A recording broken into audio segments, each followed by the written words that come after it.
নমস্কার বন্ধুরা, আন্দামান কিচেন এ টু জেডে সবাইকে জানাই স্বাগত। আজকে চিকেন রান্না করব মুখে স্বাদ লেগে থাকার মতো। আরও থাকবে ছোট মাছ দিয়ে টমেটোর টক। বাজার দিয়ে চিকেন কেটে এনেছি, তারপরে চিকেনগুলো আমি ভালো করে ধুয়ে নিয়েছি। আগে আমি লবণ, হলুদ আর সরষের তেল দিয়ে চিকেনটা মেখে রেখে দেব। আমি কিভাবে চিকেন আর টমেটোর টক রান্না করি সবাইকে শুরু থেকে শেষ পর্যন্ত দেখার অনুরোধ রইল।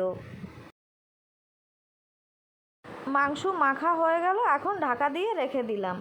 আমি আগে থেকে 3টে পেঁয়াজ, রসুন, আদা আর টমেটো ভালো করে পরিষ্কার করে কেটে নিয়েছি। টমেটো একটা, টমেটো বেশি দিলে আবার টক হয়ে যাবে। গ্যাস অন করে কড়াই বসিয়ে দিয়ে দিলাম জল গরম করার পরে দিয়ে দিলাম কুচানো পেঁয়াজগুলো।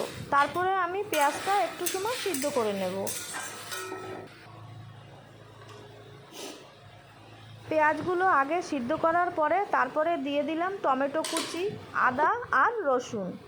সব কিছু নরম হওয়ার জন্য দিয়ে দিলাম লবণ অল্প দিলাম, মাংস মাখানোর সময়ও লবণ দিয়েছিলাম।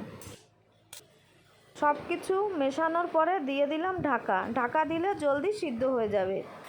ঢাকনাটা তুলে আবারও নাড়িয়ে চাড়িয়ে মিশিয়ে নিলাম। তারপরে দিয়ে দিলাম তেজপাতা, জিরা পাউডার, ধনিয়া পাউডার, লঙ্কা পাউডার আর দিলাম গোলমরিচের গুঁড়ো। এখন সব কিছু ভালো মতন মিশিয়ে নেব। এইভাবে যদি রসুন, পেঁয়াজ, আদা, টমেটো সিদ্ধ করে রান্না করা যায় তাহলে তেলটা একটু কম লাগে। তেল যত কম খাওয়া যায় শরীরের পক্ষে ততই ভালো। জল ভালো মতন শুকিয়ে গেল, সব কিছু ভালো মতন সিদ্ধও হয়ে গেল। এখন ঠান্ডা করে মিক্সিতে পেস্ট বানিয়ে নেব। কড়াই বসিয়ে গরম করে নিয়ে দিয়ে দিলাম সর্ষের তেল ভালো মতন গরম করে দিয়ে দিলাম জিরা। সব কিছু পেস্ট করে নিয়েছি, দিয়ে দিলাম। এখন ভালো করে নাড়িয়ে চাড়িয়ে কষিয়ে নেব।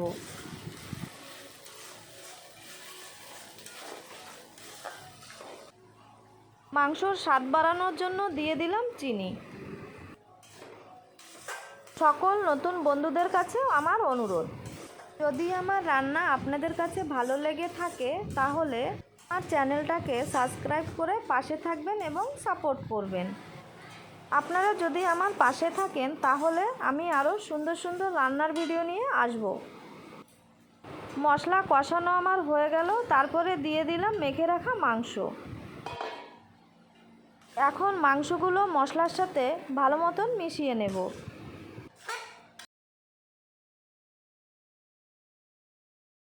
বন্ধুরা, আপনাদের কাছে কেমন ধরনের রান্না ভালো লাগে কমেন্ট করে জানাবেন, তাহলে আমি সেই ধরনের রান্নার চেষ্টা করব।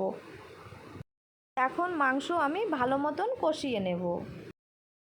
আমাদের আন্দামানে সব ধরনের জিনিস পাওয়া যায় না, তার ভিতর থেকেও যতটা পারি আমি ভালো বানানোর চেষ্টা করি।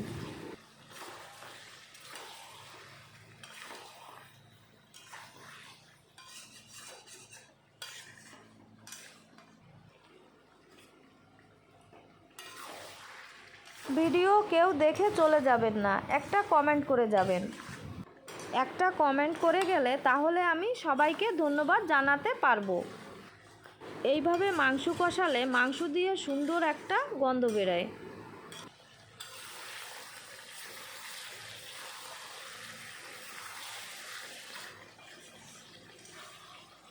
মাংস কষাতে কষাতে তেল ছেড়ে দিয়েছে, প্রায় মাংস কষানো আমার হয়ে গেল। মাংস সবসময় একটু বেশি করে কষিয়ে রান্না করবেন, খেতে খুব ভালো লাগবে।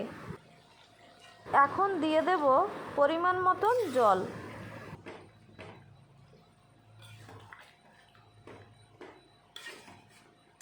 ভালো মতো ফুটে ওঠার জন্য দিয়ে দিলাম ঢাকা। মাংস ফুটে উঠেছে, ঢাকনাটা তুলে নিলাম। আজকে আলু ছাড়া মাংস রান্না করলাম। এইভাবে মাংস রান্না করলে আলু না দিলেও চলে। আমার সকল বন্ধুদেরকেও অসংখ্য ধন্যবাদ আমার চ্যানেলটাকে সাপোর্ট করার জন্য।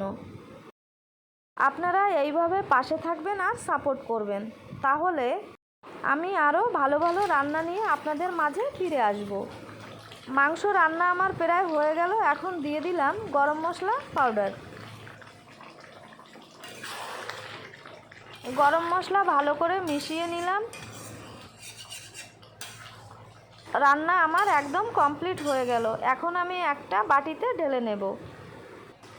একবার হলেও এইভাবে মাংস আপনারা বানিয়ে খেয়ে দেখবেন, আশা করি আপনাদের কাছেও ভালো লাগবে।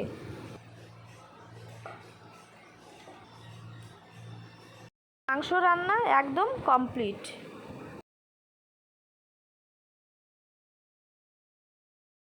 এখন রান্না করব টমেটোর টক। 5টা টমেটো নিয়েছি, কয় কোয়া রসুন নিয়েছি আর একটা পেঁয়াজ নিয়েছি, সবগুলো কেটে নেব। মাছ নিয়েছি, মাছে লবণ আর হলুদ ভালো করে মেখে নেব। এগুলো হয়েছে আমাদের এখানে সমুদ্রের চেলা মাছ। এই চেলা মাছ দিয়ে টক রান্না করলে খেতে দারুণ লাগে। কড়াই গরম করে দিয়ে দিলাম সর্ষের তেল, তারপরে তেল গরম করে দিয়ে দিলাম মেখে রাখা মাছগুলো।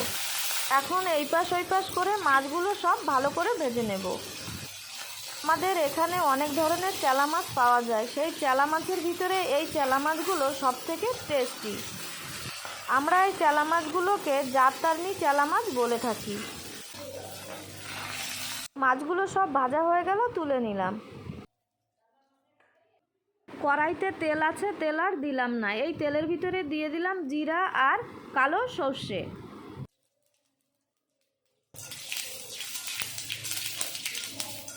জিরা আর সর্ষে ভালো করে ফুটে গেল, তারপরে দিয়ে দিলাম কুচানো রসুন, একটু সময় ভেজে নেব।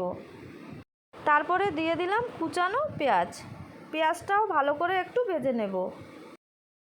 পেঁয়াজ একটু ভাজার পরে দিয়ে দিলাম স্বাদ মতন লবণ, তারপরে মিশিয়ে নিলাম। পেঁয়াজ ভালো মতন ভাজা হয়ে গেল, তারপরে দিয়ে দিলাম হলুদের গুঁড়ো, জিরা গুঁড়ো, ধনিয়া পাউডার আর দিলাম লঙ্কা পাউডার। মশলাগুলো পুড়ে না যায় সেই জন্য দিয়ে দিলাম একটু জল, তারপরে ভালো মতন মিশিয়ে নিলাম। লঙ্কা পাউডার একটু কম দিয়েছি, সেই জন্য দিয়ে দিলাম চেরা কাঁচা লঙ্কা। মশলা কষানোর পরে দিয়ে দিলাম কুচানো টমেটো। এখন টমেটোগুলো নাড়িয়ে চাড়িয়ে ভালো করে ভেজে নেব।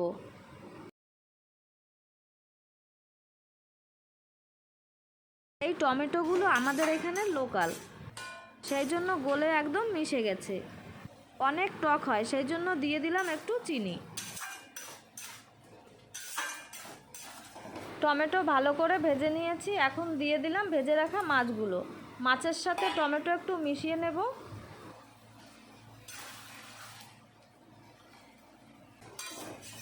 তারপরে দিয়ে দিলাম পরিমাণ মতন জল।